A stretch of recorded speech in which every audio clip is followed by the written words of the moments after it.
For further information and advice on the issues raised in this program, always consult your own doctor. Fresh air, good food. What better ingredients for a happy life? But what happens when your body starts overreacting to what you're eating or inhaling, and your basic functions, like breathing, start to shut down? We're three medical professionals seeking answers to a question that's been making us itch. What makes us allergic? I ended up having 4 EpiPens, and that was one of the most scariest things that I'd ever done. Is there new hope for our most common and deadly food allergy? Sandro finds out. What we're aiming for is a cure that can allow children to live a life as if they did not have peanut allergy. I discover how you can be struck down by thunderstorm asthma. The doctor said to me, please don't panic, but I'm calling an ambulance. The experts tell us what you can do if it hits your city. With allergies on the rise, can germs actually help? To find out, Shalyn gets down and dirty. And we look at what an allergy is and how you can best manage it.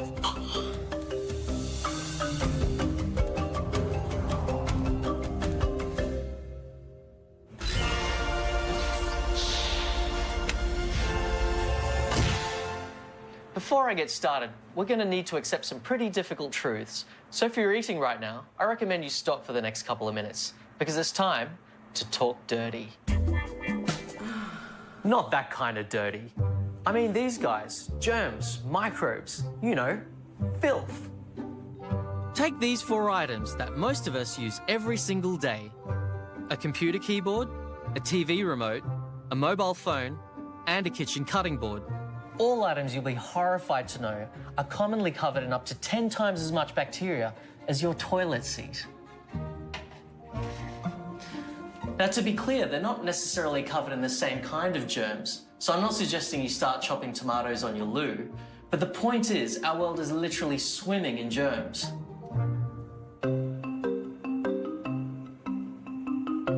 Now, you might be wondering what germs have to do with allergies. Well, just as there are dangerous bacteria that can make us sick, like Salmonella and some E. coli, research suggests that there are also many beneficial microbes that help train our immune system to not overreact to things like pollen and common house dust. Now think of all the antimicrobial products in your home that promise to keep your family safe by killing 99.9% of all common germs. These products kill bacteria indiscriminately, both the good and the bad. Which leads to the question, is our obsession with cleanliness driving the massive increase in allergies in developed countries like Australia? Let's take a look at what some of the research can tell us. Starting with these grubby little guys, dogs. Research suggests that having pet dogs around your kids in the first year of life, while their immune system is developing, can be helpful in reducing infant allergies.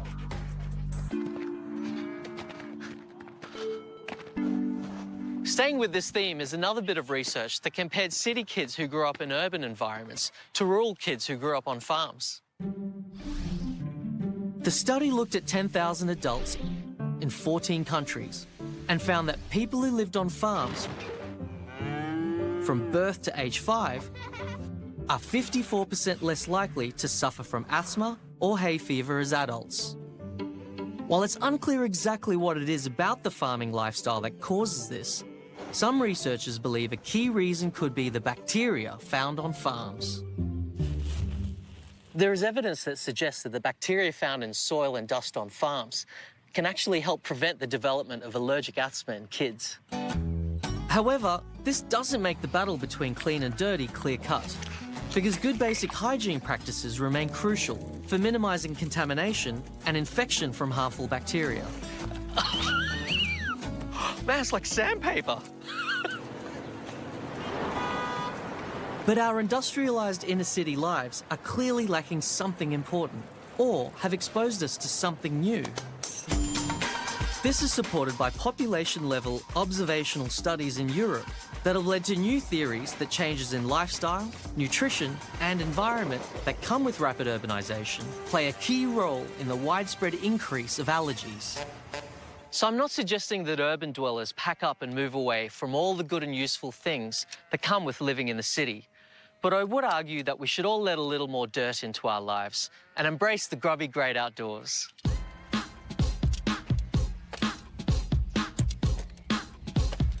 Seriously? I was much more comfortable filming in the lab. With so many of us suffering from allergies, we asked you to tell us. Why are we so allergic? Too many sheltered cotton wool kids. Our girls were gourmet goddesses by the time they were 2. Our kids need to eat more dirt. Because we have no time for man's best friend, a dog. They help build healthy immune systems.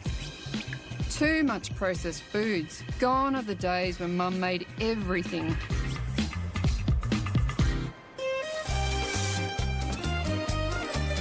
What's one of the worst things a good Italian boy like me could be allergic to? You guessed it, food. Australia has the highest number of reported food allergies in the world. Food allergies causing potentially deadly anaphylaxis have doubled here over the last decade. And the group most affected is also the most vulnerable. 1 in 10 children in Australia today will develop a food allergy. We've all seen the signs in schools and public spaces telling us certain food types are not allowed. But what does it mean to live with a food allergy on a day-to-day basis? To understand what it's like, I'm catching up with James, 14, and Harry, 10. The boys are allergic to lots of foods the rest of us take for granted.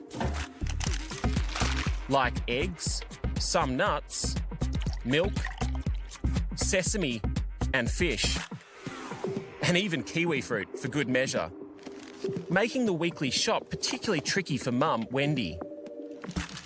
So when did you first find out that the boys were allergic to these foods?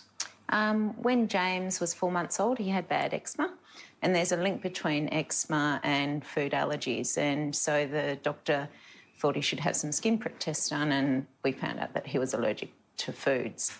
So to me, it was a really steep learning curve because I went from knowing nothing and thinking that people with food allergies were all a bit odd, and maybe it was a bit make-believe and not really a thing. And then when I've seen my child have a severe reaction and end up in hospital, it makes you realise that it is a thing and it's very real, and it is something I had to learn about pretty quickly. James had his first life-threatening anaphylactic reaction at age 6 to milk. I had no clue what to do because I was so young. I ended up having 4 EpiPens in my thigh, and that was one of the most scariest things that I'd ever done. I think allergies makes me feel more aware about what we're eating, but it does get very annoying. Birthday parties are generally the worst. I always have to bring my own food when others eat cake and all that, and it's not fun. With a list of things that the kids are allergic to, if you go away somewhere, what do you do then? Holidays are pretty challenging because we then have the problem with the plane because you've got to take your own food on the plane. And then if there's a restaurant at the hotel, speak to them about whether the kids can or can't be catered for. And sometimes they'll say yes, and then when you turn up, they change their mind. So it makes it very challenging. And what are your hopes in terms of future treatments? Well, a cure. We've always got to live in hope. I mean, for 14 years we've lived with it, and I'm sure the scientists will get there. The researchers will find the cure. While the search for a cure is ongoing, so is the suffering of our favourite, living, human medical dummy. All right, hands up if you have an allergy. Don't worry, Gary. You're not alone. In fact, millions of people around the world have at least one allergy. Allergic reactions occur when our immune system overreacts to something that's generally harmless to most people, like plant pollen, dust, insect bites, mold, our pets, or a variety of food types.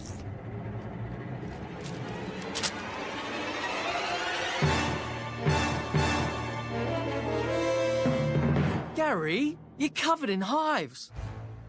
What was in that bag?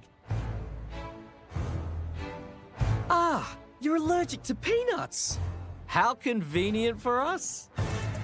Whatever the allergy and whether eaten, inhaled, touched, or injected, the substance that triggers a reaction is called an allergen. While peanuts are just harmless food to most people, when Gary eats them, his immune system incorrectly targets them as dangerous and releases antibodies and chemicals to defend itself. One of the primary chemicals used to mistakenly fight against allergens is histamine. Histamine can cause sneezing, wheezing, a runny nose, weepy eyes, diarrhea, headache, nausea, abdominal pain, an itchy rash, and lower a person's blood pressure. The worst possible reaction, known as anaphylaxis, is life-threatening. For those with non-life-threatening allergies, there is relief in the form of medications called antihistamines, which can quell symptoms in some cases. There you go, Gary. Your rash is all cleared up. Now just remember to stay away from peanuts.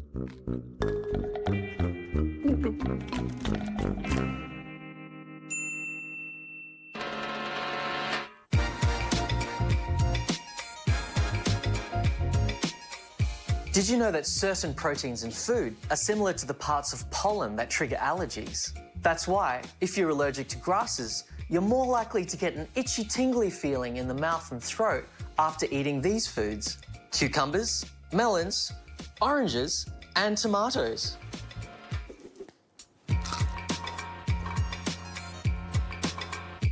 Nope, I'm good.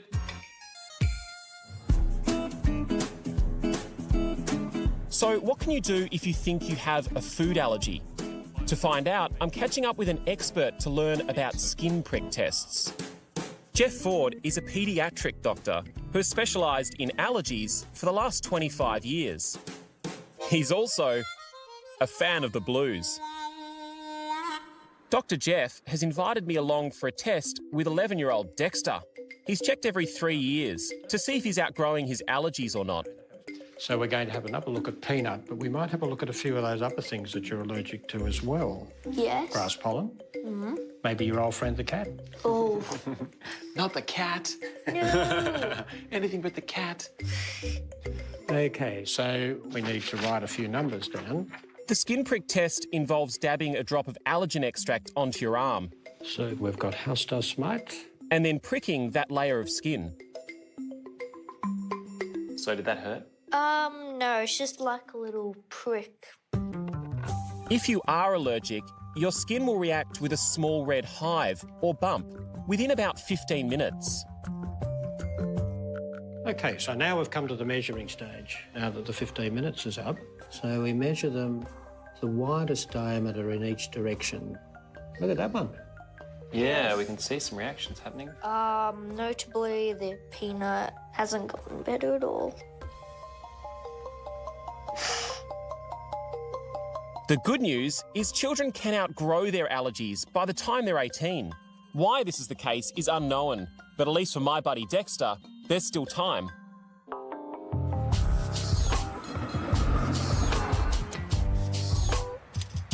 But what if there was a way of developing a tolerance? Recent work at the Murdoch Children's Research Institute has been gaining worldwide attention, and for good reason.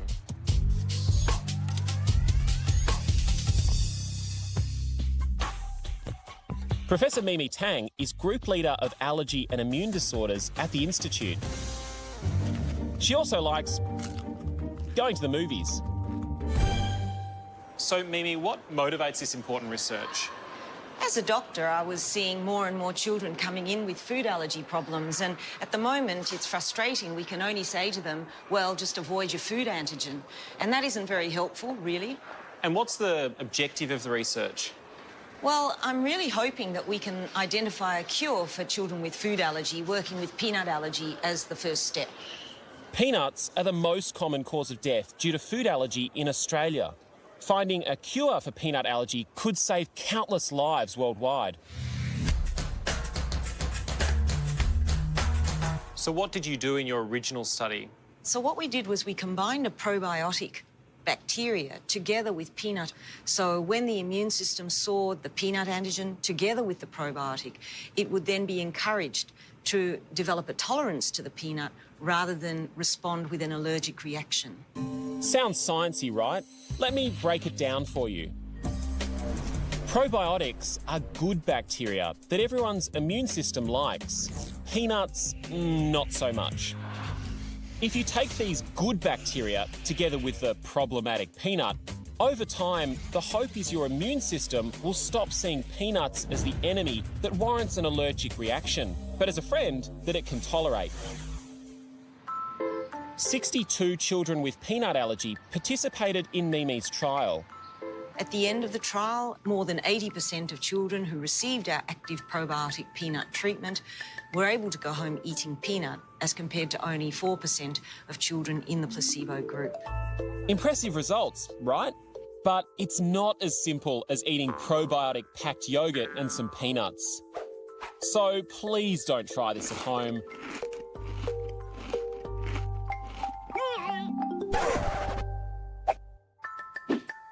Oh, Gary.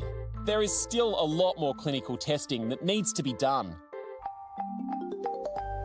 So we've embarked on a new clinical trial. We've been running now for about a year, and we expect that this trial will continue over the next 4 years with results around 5 years from now. And is what we're ultimately aiming for a cure, or will this be part of a cure? What we're aiming for is a cure. We want to be able to develop a treatment that can allow children to incorporate peanut back into their diets and live a life as if they did not have peanut allergy. And it's not just peanut allergy sufferers that stand to benefit from this life-changing treatment.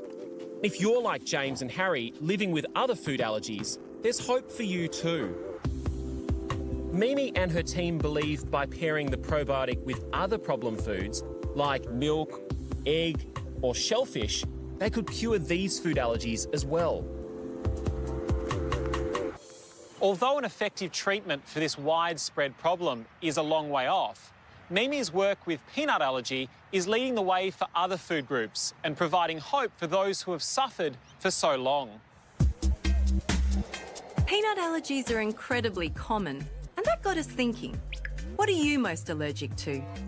Metal that isn't pure silver or gold. I like to think that's my body's way of being a snob. I'm allergic to strawberries, but only found out I'm allergic in my 30s. My missus found out she was allergic to iodine after she was given it. She had a cardiac arrest and died for 1 minute.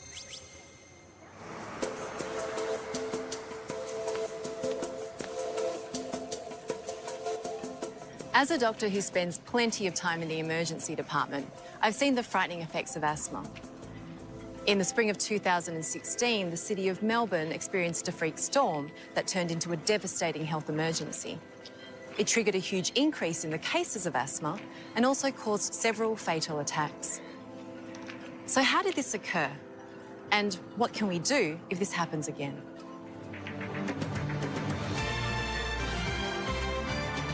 A night of bizarre weather in Melbourne rapidly escalated into a disaster, leaving 2 people dead. A phenomenon known as thunderstorm asthma has been blamed.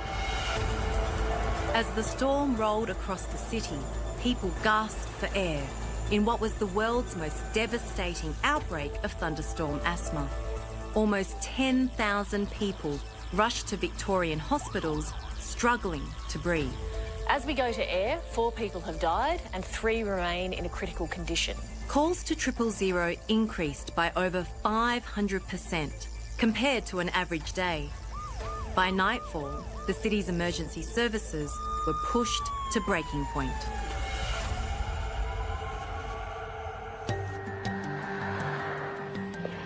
So thunderstorm asthma's sudden occurrence put a huge strain on the city's medical services, and this hospital was one of the first to feel the brunt. On the front line of this epidemic was the Director of Intensive Care at Western Health, Dr. Craig French. He's a leading expert on thunderstorm asthma. So what was the evening of the storm like for you here in the ICU? You know, we had well over 300 patients presenting with asthma across Western Health in that 24-hour period alone. We might normally see 10 or 15. In Victoria, 9 patients died of complications related to their asthma. How do you think your staff felt both during and after the event? I guess during the event, you focus on doing what you have to do because you've got the patient there in front of you and they're your absolute priority. It was only after the event that we realised the enormity of what had actually happened. With 9 dead, November the 21st, 2016 was a day no one saw coming. Yet, it was months in the making. Victoria's second wettest September on record had sprouted fields of lush green grass and pollen. But by November, the rain had dried up, temperatures began to soar, and grass pollen filled the air.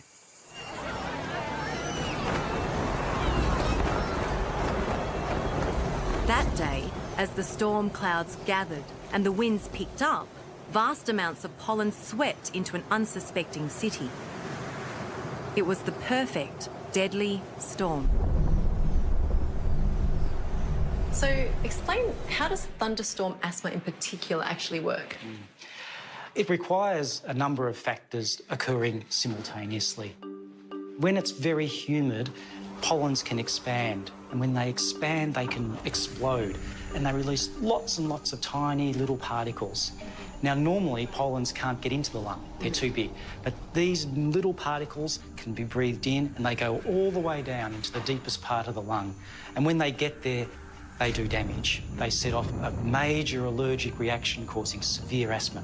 It's like an anaphylaxis in a way. It can come on that quickly and be that life-threatening. And patients can go from being relatively normal to being unable to breathe in a matter of minutes.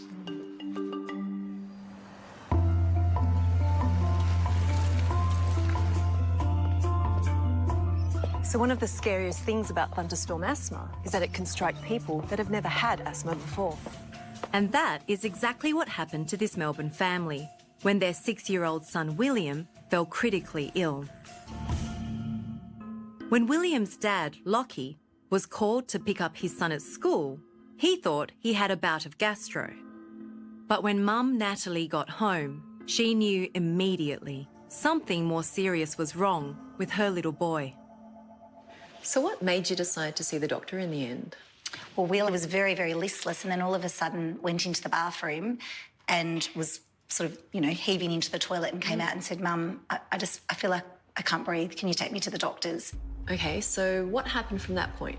The doctor assessed him very, very quickly and then said to me, please don't panic, but I'm calling an ambulance. And at that point, I was digging deep not to panic. So for you, you basically went from thinking your son had gastro, which is quite normal, to realising that he just couldn't breathe. It was a big shock to know that out of nowhere, for a child that has no illnesses or has never had any asthmatic-related symptoms, to suddenly be having a major, asthma attack. Like many affected that day, William suffers from hay fever, but he's never experienced asthma before. Thunderstorm asthma didn't only affect kids like William. Thousands of people of all ages were caught off guard that day. But this wasn't the first time Melbourne has experienced this phenomenon. Ambulance crews have treated more than 300 people suffering from what doctors are calling thunderstorm asthma.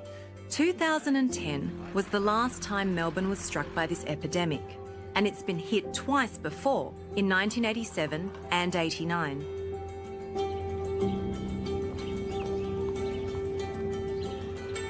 So the thunderstorm that caused respiratory problems in so many people in Melbourne was a rare but not unheard of event. What I want to know is what made this thunderstorm so deadly? And are there any things that we can do to be better prepared for this in the future? To get some answers, I'm catching up with a pollen expert.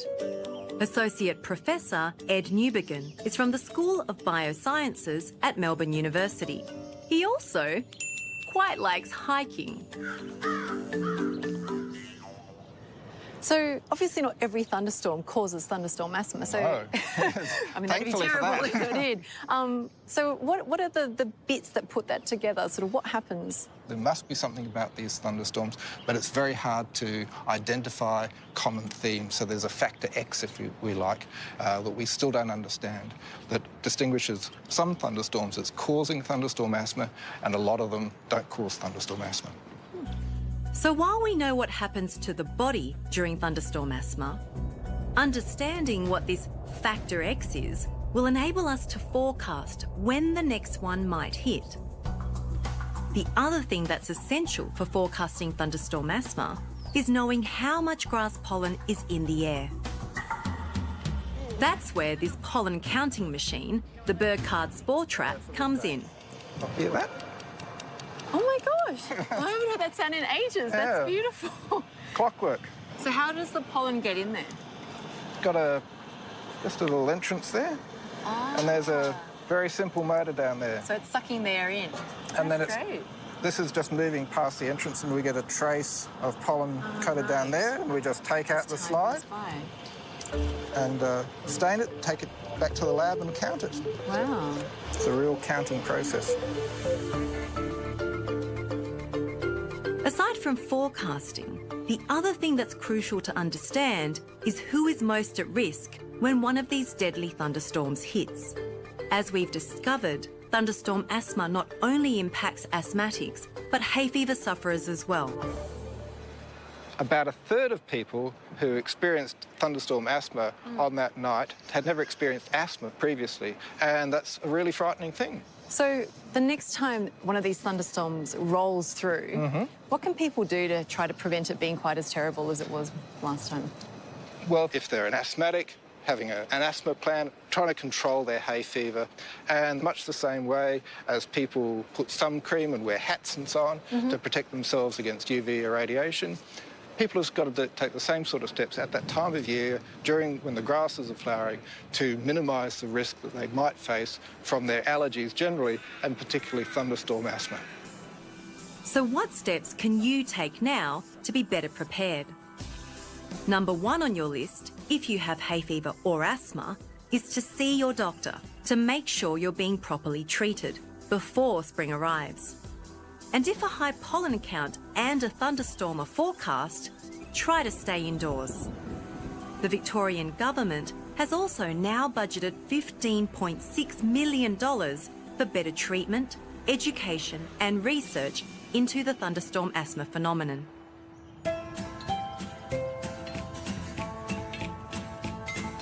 Allergies might not be fun to live with, but as we've learned, there's a lot we can do to help to improve the lives of allergy sufferers. Getting grubby seems to be a good first step. A little dirt under our nails can help our immune systems become more tolerant to allergens. There's good news for kids with food allergies. They may outgrow them by the time they're 18. Failing that, a world-first medical trial is on track to developing a cure. So it's not all doom and gloom for allergy sufferers, and that's good news, because as they say, life is sweeter when you can stop and smell the roses.